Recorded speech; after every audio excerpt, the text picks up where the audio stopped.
Hello everyone and welcome back to TowerGate. It is TowerGate day number 872, Monday, August the 19th, 2019. Thank you so much for tuning in.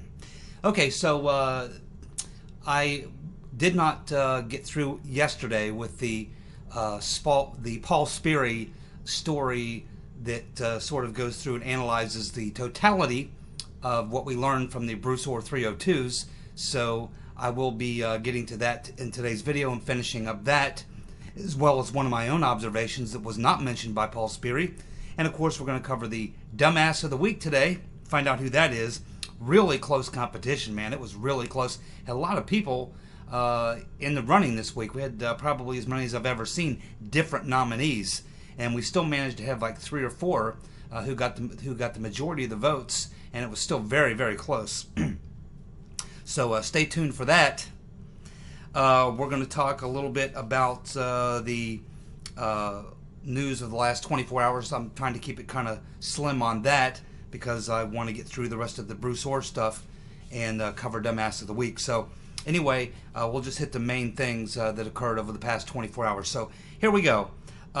Something that's been discovered in Sidney Powell's book that I haven't heard anyone talk about. I wasn't aware of it, but it just sort of, I forget where I saw this, but I saw this yesterday, and I didn't know this, but this is in Sidney Powell's book.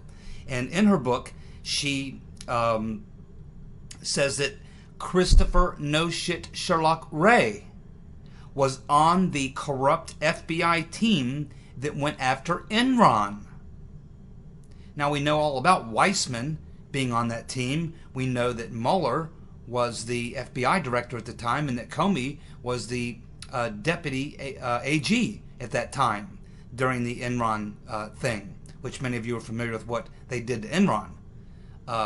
Trumped up some false charges on them, bankrupted the company along with Arthur Andersen. Literally tens of thousands of people lost their jobs. 2 big companies went under and destroyed the companies. People went to jail. It was horrible. And of course, Mueller was the FBI director at that time, and he had put his boy Weissman on that, as well as Comey was the assistant AG, the deputy AG, I should say. But we now learn that Christopher No Shit Sherlock Ray was also on that team that prosecuted the Enron and Arthur Andersen cases. We also learn someone else was on that team, Leslie Caldwell. And we just talked about her yesterday.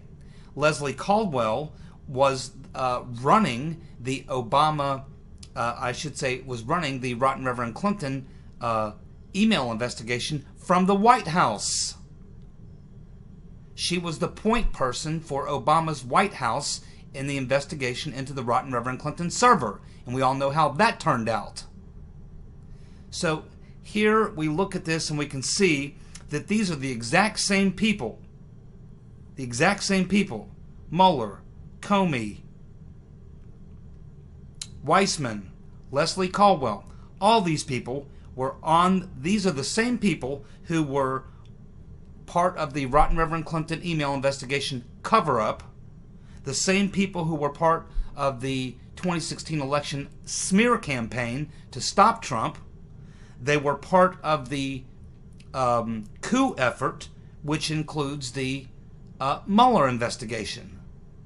All these people were involved going back to the Enron and Arthur Andersen cases. So what you can see here is this small group of criminals have been together for a very long time. So we shouldn't be surprised when we see Mueller, Comey, Ray, Weissman, and Leslie Caldwell. We see their names pop up in the events that happened during 2016, 2017, 2018, and even up to the current day. Shouldn't surprise us that they were all part of that fiasco with Arthur Andersen and Enron. Absolutely amazing. Absolutely amazing. Christopher No Shit Sherlock Ray. I hope he's the next one to go. So at this point, right along with many of you, the only thing I can say is Mr. Barr, Attorney General Barr, do something. Lock these criminals up.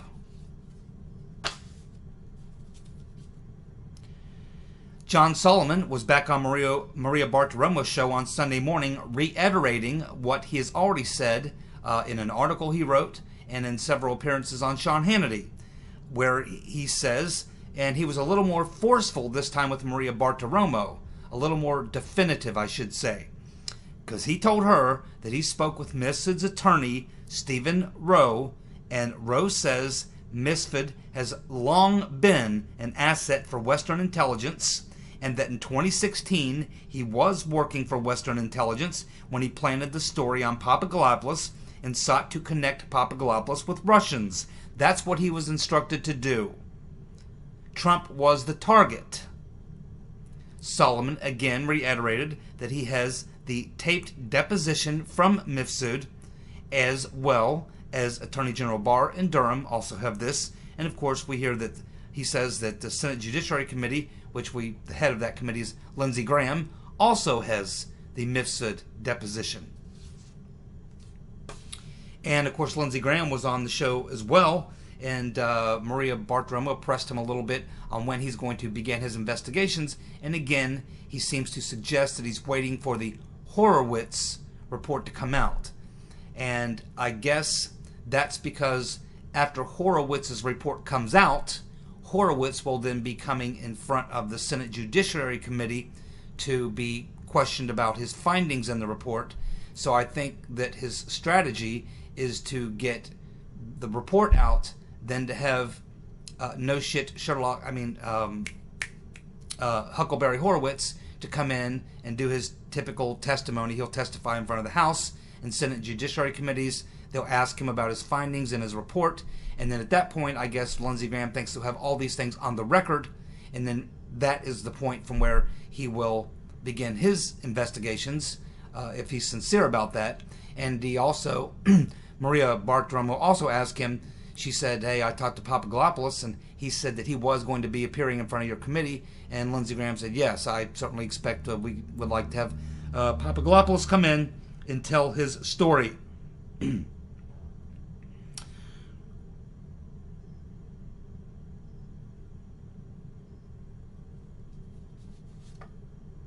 Okay, now let's get back to the Paul Sperry article and him laying out all the individual sort of bullet points of things that we learned from the Bruce Orr 302's.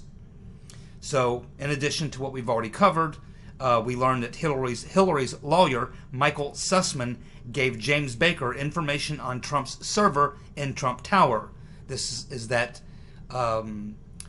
server in Trump Tower that was alleged to have been communicating with this Alpha Bank, which turned out to be, it was debunked.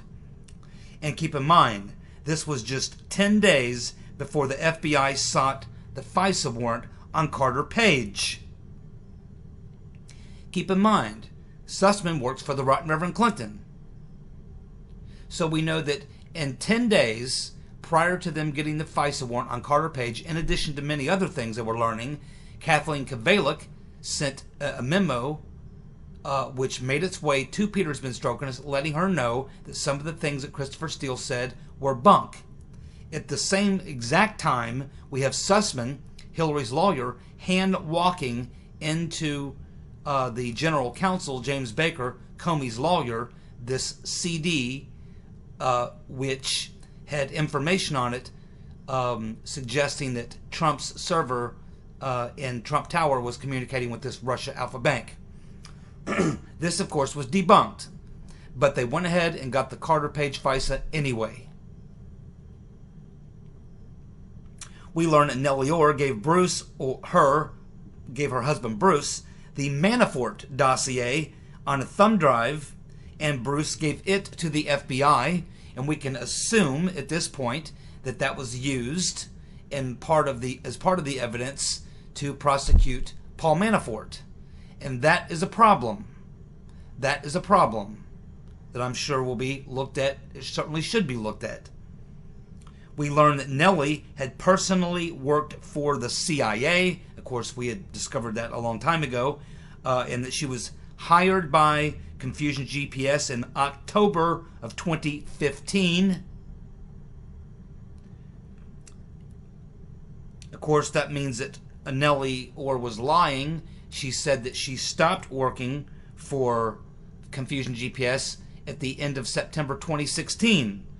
But we know that she continued to submit information through her husband and through this other woman at the State Department beyond September 2016. So there's Nellie caught in another lie. We learned that Steele gave Bruce Orr his dossier on December the 10th of 2016, which Orr then gave to Pientka a few days later, and it was on a memory stick. We learned that Glenn Simpson told Bruce Orr about Maria Butina. And that likely is what led to that investigation, and of course she's now in jail. We learned that Steele met with Kathleen Kvalik at the State Department multiple times, including 2 times before the election.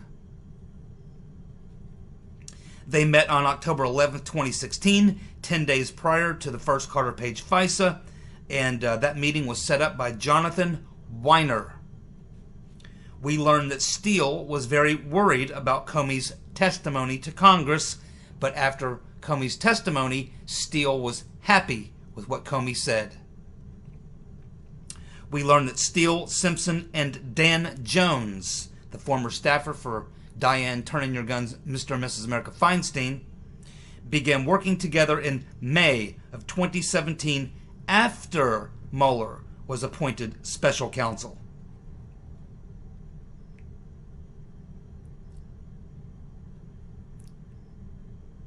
We learned that Jonathan Weiner received the dossier from, or a dossier from Sidney Blumenthal. That would be the Shearer dossier from Sidney Blumenthal that was very similar to the so-called Steele dossier.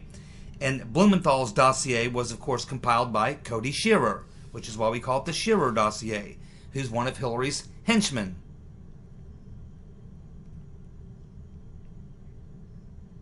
We, of course, learn about Steele's association with the FBI ended after Rodenstein was appointed Deputy AG. In other words, these activities with Steele continued after that, but Rodenstein, it was kept from him. It was done behind Rodenstein's back. Rodenstein comes in and he takes over, and once he takes over, he takes McCabe off of the investigation. And whether or not Rodenstein knew that Steele was involved at that point or not, I have to assume he did, because at that point, that's when Steele had to be officially taken off and not being used anymore. But we know that after Rodenstein came in, that Steele continued communicating with Mark Warner, Bruce Orr, and Glenn Simpson, and likely the Right Reverend Clinton campaign, because we learned from Bruce Orr that his information was being sent to the Hillary Clinton campaign. Now, that completes all the things that Paul Sperry points out in his article that we learned from the Bruce Orr 302's. And in the totality of that, what that tells us is that a lot of things. Number one, the FBI had a lot of contrary information. That the information was contrary to Steele's, stuff that would contradict the facts that Steele was supposedly giving him in his so-called Steele dossier. And we learned that Nellie and Bruce were a lot more involved than what we had previously known. We learned that, of course, that they didn't just stop after the election. This wasn't, we learn now that this wasn't all just a massive effort that went on, up until the election, but that even after Trump won the election, these same players continued. And in fact, they put their foot on the gas. And in doing so, they, in an effort to hide all the players who continued to participate in this, they went into cover-up mode and tried to do these things secretly. And this ultimately, just like in Watergate and many other things, it's likely going to be the cover-up of what they did that's going to be the nail in their coffin for proving their guilt. Because if everything that you did was on the up and up and above board, you would not need to take efforts to cover it up, which is what they had to do. It's going to end up being very damning for them. The cover-up is going to end up being the icing on the cake. Now, there's one observation that I made from the 302's that when I first read it, it kind of set me back in my chair a little bit, because it's Nellie Orr talking about something that's been on the peripheral, kind of out there, but not a lot of people, it's not made it into the mainstream yet. And it's this story about this Italian businessman, Occhionero, Occhionero. So Nellie Orr mentions Occhionero in her, or Bruce Orr mentions that his wife mentions Occhionero in her work. That's very, very interesting. Now, for those of you who are not sure what I'm talking about, here's the backstory. And keep in mind, this Nellie Orr mentioned the name Occhionero in her research, and that was handed off to the FBI through her husband Bruce. So the FBI definitely knows about the Occhionero thing, because I'm not sure if they did before. They probably did, but I think this was being done through intelligence, through Brennan, Mr. Potato Head. But for those of you who don't know what I'm talking about, here's the backstory. Hillary Clinton and the Obama administration reached out to the previous government of Italy for their assistance in targeting Trump. Their plan was to target an Italian businessman and Trump supporter named Mr. Occhionero, who had two business locations inside the U.S. The plan was to plant Hillary's emails on his U.S. company servers and then have the FBI discover them and link them to Trump to force Trump to resign. It seems highly likely that the Obama and Hillary's close relationship with former Italian PM, whose name was Matteo Renzi, worked together on this plot, I guess you would say. It is believed that the new prime minister, who is a Trump supporter, Conte, forced the resignations of 4 top intelligence officers over this plot. And of course, Mifsud, we know, was working for Italy and Italian intelligence as well. So that's what's going on with that. So I thought it very interesting that Bruce Orr mentions that his wife had discovered something about Mr. Occhionero. So she must have known about the plot involving Italy. And likely American intelligence, which would be Mr. Potato Head. I thought that was very interesting, and I still haven't heard very many people talking about it, and I really don't know why that this hasn't gone mainstream. It's never been talked about on the news, because you can Google it, and there's a lot of information about it. I think Gateway Pundit has written a couple stories about it, but it's just one of these stories on the peripheral that's never quite gotten traction into the mainstream news.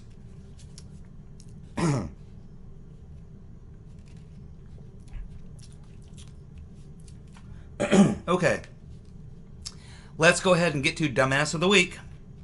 Alrighty, we have Dim Sung. Dim Sung, whose first pick would be the coroner, the Epstein coroner, would be his pick for Dumbass of the Week. His second choice would be anyone who believes the coroner report. And his third choice would be anyone in the deep state that expects us to believe him as well. Well done, Dim Sung.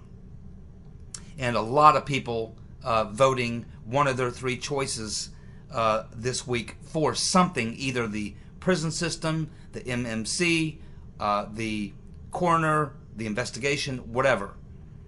Very, very popular this week. We have Gregory. He went with Fredo Cuomo, the Nasty Fingers Don Lemon, and anyone in the MSM that reports on the Epstein suicide without following it up with, "You're shitting me." Well done, Gregory. We have Sherman Lynn. Sherman went with the coroner and Cuomo.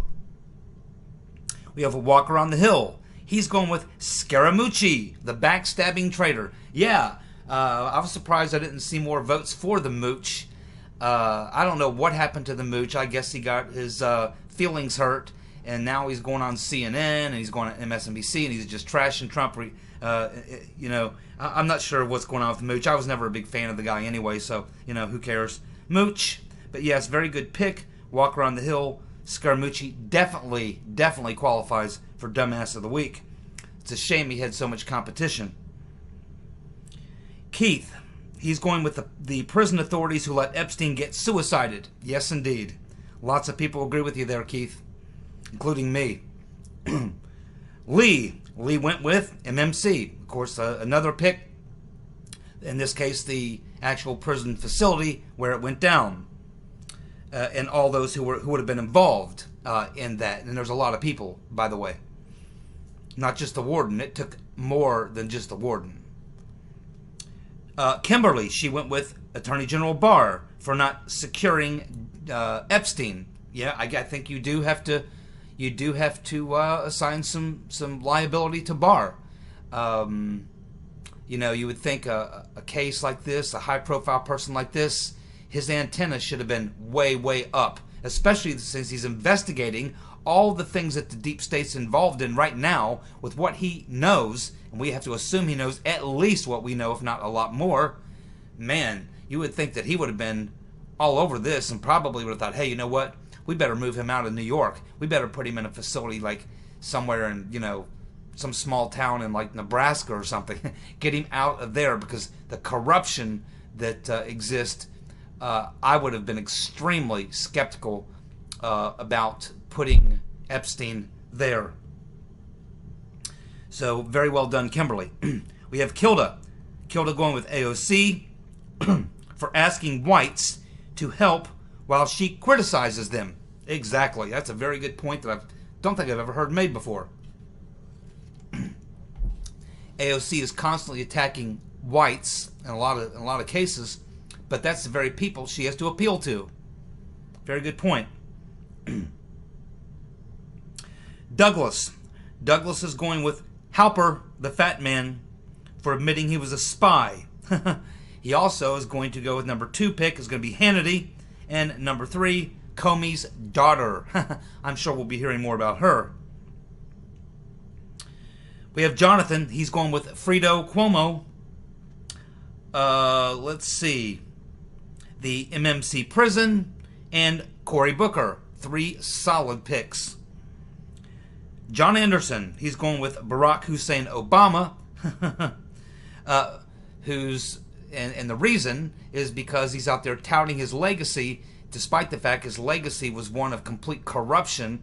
And so he's a dumbass of the week for not covering up the corruption, or as John puts it, covering up his own doggy-do. Well done, Jonathan. Well done, Jonathan. John Anderson. We have Jonathan and John Anderson. Don't want to get those two mixed up. We have Oregon. He's going with these string pullers who thought Biden would be a good candidate. Yeah.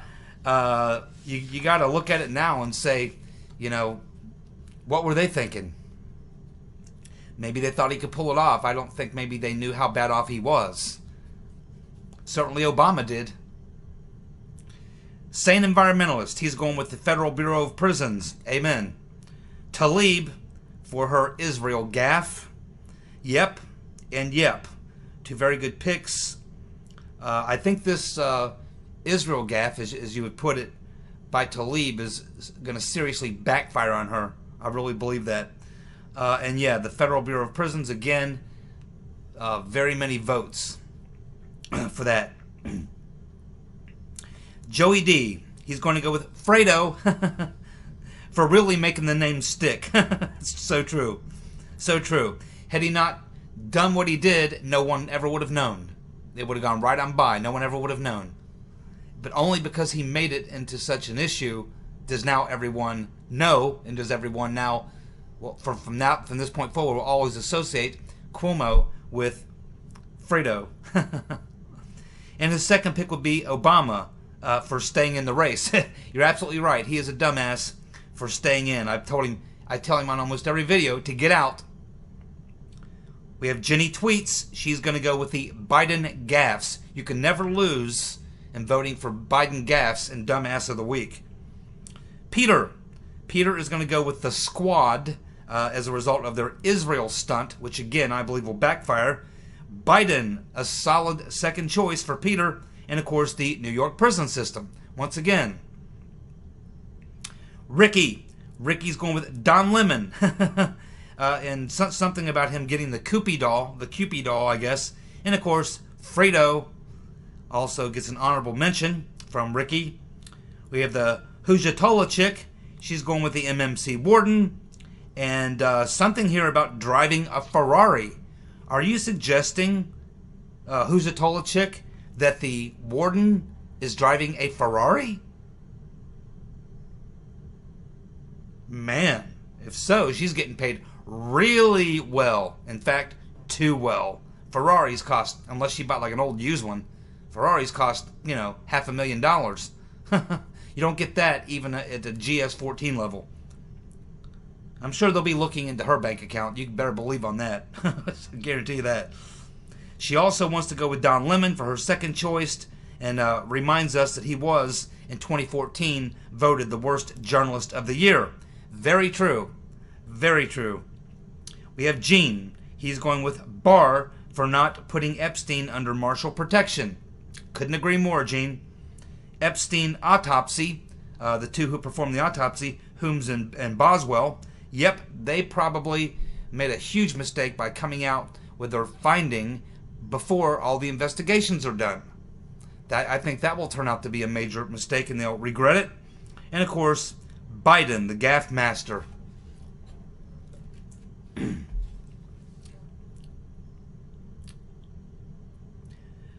Okay, we have Rini. Everyone involved in the Epstein death. Yep, I think that pretty much covers it. That covers the MMC, that covers the coroner, that covers the pundits, that covers just about the whole 9 yards.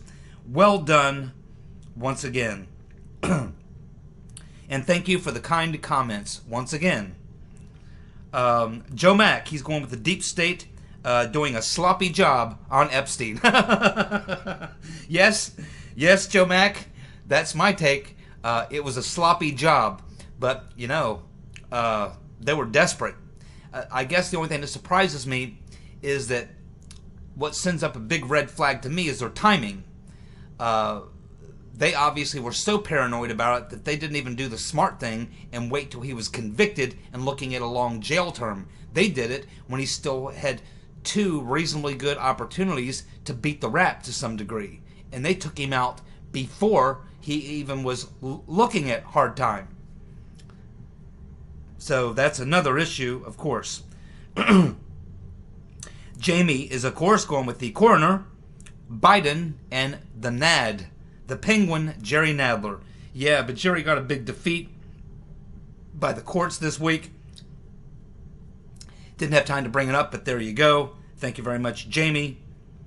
Youngblood is going to go with Omar and Talib. Yep, they didn't have a very good week at all. Thanks again, Youngblood. Okay, Ed goes with Don the Dog Lemon, the finger sniffer. I never covered this story during the week. I don't get to those types of stories unless it's like a slow day, and we've just had so much other hard news that I haven't had much time for the sort of, funny news. But I guess most of you have heard by now that this is more than just an accusation now by the bartender, who was the victim of Dandy Don. Now there is a second witness who's come forward, and so now there was a person who was standing right there and is backing up what the first accuser said, this bartender. So now it could look like it's going to get a bit more serious for Dandy Don. And now, if all things were fair, CNN would be forcing him they would be firing him, obviously, firing him, and he would be getting shamed all over Twitter. But of course, because he's Don Lemon, they'll give him a pass, just like Fredo Cuomo. Leslie's going to go with the rotten Reverend Clinton. Thank you so much, Leslie. Thank you so much. Yes, Leslie knows how to get to my soft spot. The rotten Reverend. Thanks, Leslie. We have Rocky. He's going with the Clintons, Orr's team, for trying to become the next Rosenbergs. Yeah, that's a pretty good comment, Rocky. And we all know what happened to the Rosenbergs. Didn't end well for them. We have Larry. His first pick is going to be the cold corpse of No Name. He would be referring to Senator Magoo. His second pick would be Kramer, and third would be Newland. Victoria F. the EU Newland. Yeah, Newland is going to have some questions to answer, to say in the least. And she also wasn't truthful when she was questioned. She lied by omission. We have John Wan. He's going to go with the fake news Fredo Cuomo. We have Gordon. Gordon's going to go with Biden and the MMC. We have Stage Door Johnny. He's going to go with Fredo Cuomo. We have Internet Privacy Advocate, who I call IPA for short. He's also going with Fredo Cuomo. We have Lori Holt. She's going with Tlaib, Fredo Cuomo, and the Epstein medical examiner, Barbara Sampson. Solid picks, Lori. Very solid picks. We have Sue Sung, who's going to go with Fredo Cuomo. We have Freddie Schaffer going with Tlaib, the DOJ, for not searching Epstein's properties much sooner than they did, as in they should have been known the day they searched a warrant. They waited 3 weeks, by which time a lot of the stuff was already taken. We have also his third pick would be the Dems for not sanctioning Tlaib immediately. Yeah, Freddie, they're terrified. They're terrified of the squad. I can tell you that. The 4 horsewomen of the apocalypse have the Democratic Party terrified, and it's going to cost them big time. Dennis is going to go with Betophile. That's the first time I've heard that. Betophile. Yeah, he probably is that as well. I mean, he eats dirt and feeds his family poop. Guy's got a lot of problems. We have Lightwater going to go with Chris Cuomo. Fredo Cuomo. We have Linda Martin. She's going with Omar and Tlaib as her first pick. Biden, strong choice for her second pick in the New York prison system. Mara, the lovely and talented Mara, is going to go with Tlaib for using her grandma for political reasons. Absolutely very good point, Mara. And that's exactly one of my first thoughts when I saw how that played out, how she kind of played that out. I thought that was horrible to do that to her grandmother, because obviously she probably led her grandmother to believe she was going to come and visit, and then all of a sudden she's not interested. She just wanted to get a play on the Israelis, and that just shows you what a nasty person she is. Thank you so much, Maura. John B. Going to go with the MMC warden, along with Barr for not protecting Epstein, and I do agree. I mean, I think Barr missed it on this one. I think he really did. And finally, we have Jeanette. She's going to go with Tlaib, the New York Federal Bureau of Prisons, and Fredo Cuomo. Very well done. Very good votes this week, and very good comments, by the way, as well. But when you total it all up, even though we had 5 top people really, really close, like separated by 1 or 2 votes, we had a lot of votes cast this week, we end up with the winner being number 1, Dumbass of the Week, Fredo Cuomo. Number 2, the MMC, or New York Federal Prison, however you want to look at it, or not federal prison, but the holding prison there. And of course, number 3, Bite Me, Joe Biden, Crazy Uncle Joe. So Fredo, MMC, and Biden. Thank you so much for tuning in. I'll be back tomorrow with more TowerGate. See ya. Bye.